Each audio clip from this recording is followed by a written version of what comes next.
Hello guys, welcome to thrill time. আজকের এই ভিডিওতে আমি কোরিয়ান টপ 1 ড্রামাসগুলোর মধ্যে একটা রিপ্লাই 1988 এর এপিসোড 8 এর এক্সপ্লেনেশন নিয়ে এসেছি। এই অসাধারণ কনসেপ্টের ড্রামাটার আইএমডিবি রেটিং হচ্ছে 9.1।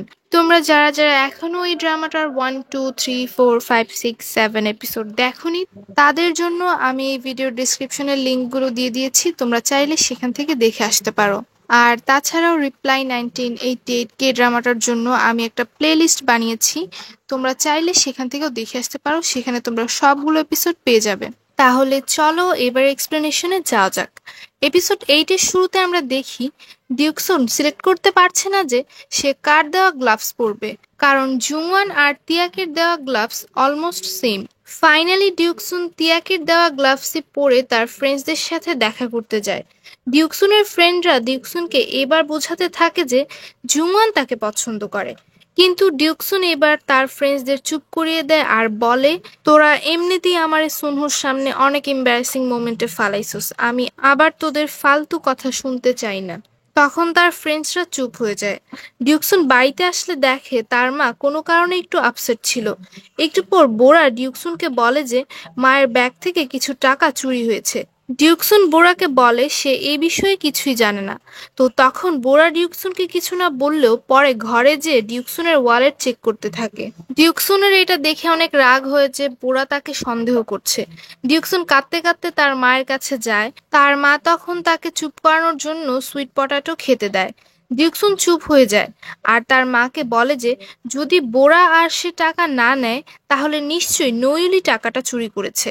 তখন মা ডিউকসুনকে বলে যে সে যাতে এ বিষয়ে নইউলকে কিছু না বলে, কারণ নইউলের এতে খারাপ লাগতে পারে। এ কথা শুনে ডিউকসুন আরও কাঁদতে থাকে, কারণ তার মায়ের তার কোনো পরোয়া ছিল না, তবে নইউলের ছিল। এদিকে জুংওয়ানদের বাসায় তার বড় ভাইয়ের এন্ট্রান্স এক্সামের রেজাল্ট আসে। তার ভাই এই এন্ট্রান্স এক্সাম বেশ কয়েকবারই দিয়েছে, তবে কোনোবারই পাশ করতে পারেনি। আর এবারও জুংওয়ানের বড় ভাই এন্ট্রান্সে ফেল করে।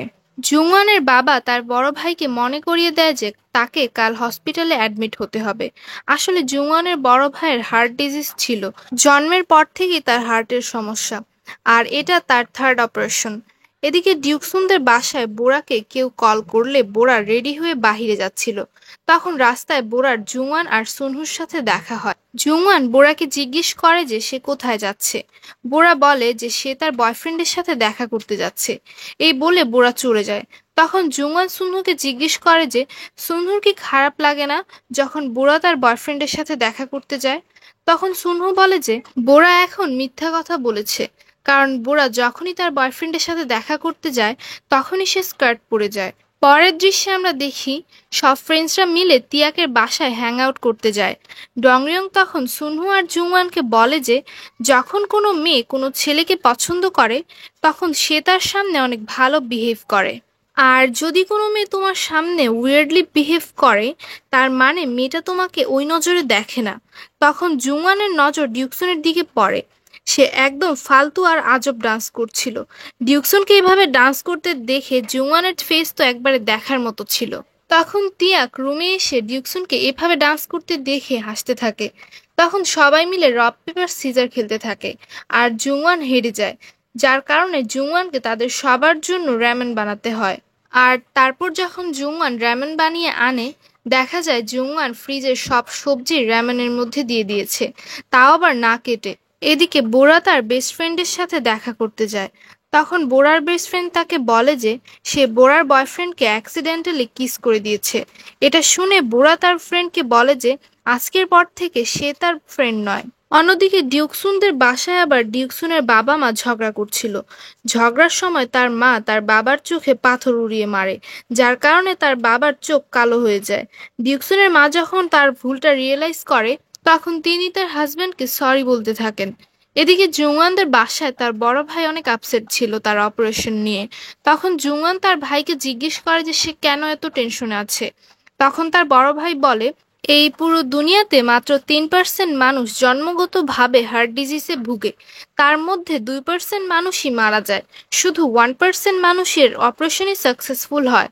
তাহলে আমি যদি সেই 3% মানুষের মধ্যে হতে পারি তাহলে সেই 2% মানুষের মধ্যে কেন নয়। আর এই কথাটাই জুংওয়ানের বড় ভাইকে ভিতর থেকে মেরে ফেলছে। পরদিন সব ফ্রেন্ডসরা মিলে ফুড স্টলে খাওয়া দাওয়া করতে যায়। তখন ডিউকসুন রংরিয়ংকে বলতে থাকে যে বোরার তার বয়ফ্রেন্ডের সাথে ঝগড়া হয়েছে, খুব শীঘ্রই তাদের ব্রেকআপ হয়ে যাবে। তাদের এই কথা যখন সুনহু শুনছিল, তখন ডিউকসুন সুনহুকে দেখতে থাকে যে আসলে বোরার ব্রেকআপের কথা শুনে সুনহুর কি রিয়াকশন। এদিকে হসপিটালে আজ জুংওয়ানের ভাইয়ের অপারেশন। তার বাবা মা অনেক টেনশনে ছিল। অন্যদিকে আবার নয়ুলের গার্লফ্রেন্ড তার ফ্রেন্ডসদের নিয়ে নয়ুলকে বুলি করতে থাকে। ডিউকসুন তার ফ্রেন্ডসদের নিয়ে এসে নয়ুলের গার্লফ্রেন্ড আর তার ফ্রেন্ডসকে অনেক পিটায়। দুই গ্যাংয়ের মধ্যে অনেক বড় ঝগড়া হয়।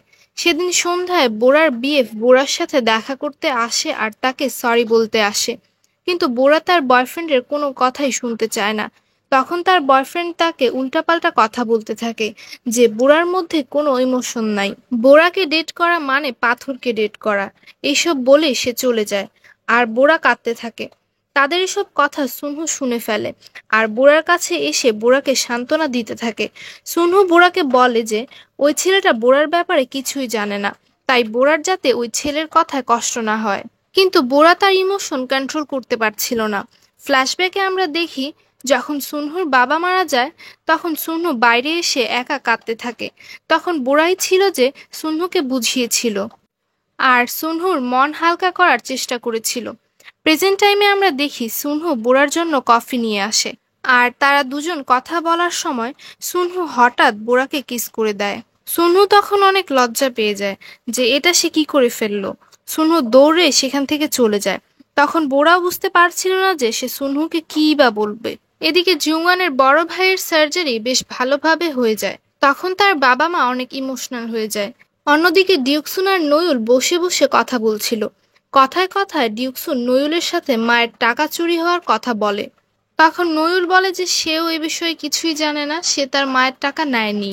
তখন তারা ভাবতে থাকে যে যদি বোরা আর সে আর নয়ুল টাকা চুরি না করে, তাহলে কে চুরি করলো। ফ্ল্যাশব্যাকে তখন দেখা যায় যে সেই চোরটার কেউ না, বরং ডিউকসুনের বাবা। ডিউকসনের বাবাই তার মায়ের ব্যাগ থেকে টাকা চুরি করেছিল। আর এইখানেই এই অসাধারণ ড্রামা রিপ্লাই 1988 এর এপিসোড 8 এর এন্ডিং হয়ে যায়। তোমাদের কাছে এই ড্রামাটা কেমন লাগে আমাকে অবশ্যই কমেন্ট করে জানাবে, আর এটাও জানাবে যে আমার এক্সপ্লেনেশন তোমাদের কাছে কেমন লাগে।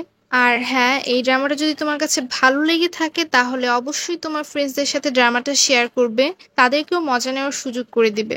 নেক্সট এপিসোডগুলো কিন্তু অবশ্যই দেখবে, নেক্সট এপিসোডগুলো আরও বেশি ইন্টারেস্টিং হতে যাচ্ছে।